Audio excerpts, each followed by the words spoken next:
the rules of quantum mechanics. It basically comes from a combination of two rules. One rule tells you how you can combine multi-particle systems, and the other rules tells you about superposition. This is the form of quantum randomness, which is very different from classical forms of randomness. And entanglement as such is a property of a many-particle state. That means you need to have at least multiple players that are interacting with each other to generate an entangled state. The correlations that are present in such an entangled state are very different from the correlations that you can find among classical particles. And as such, it has led to many counterintuitive effects that people have encountered. For instance, you could consider the simplest possible scenario. Both you and your friend have a qubit, each their own, and you would meet and do a joint operation that entangles those two qubits. So now both qubits are in entangled state.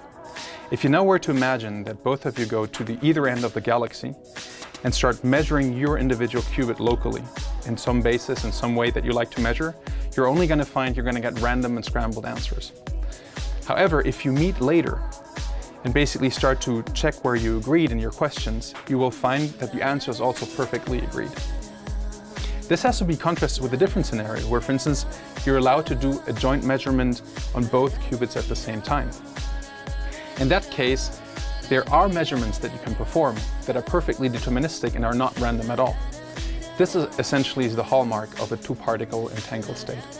You would expect that if entanglement plays such an important role in the fundamentals of quantum mechanics, it is also very relevant for its applications in quantum information theory or quantum computation. Two scenarios you could, for instance, ask in quantum information theory.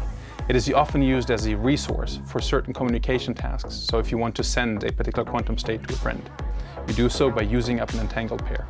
In quantum computation, we know it's a necessary, although not a sufficient, requirement to have a speed up over classical computing. The reason is that if you have a computation that uses very little entanglement, you're actually able to simulate that computation on a classical computer.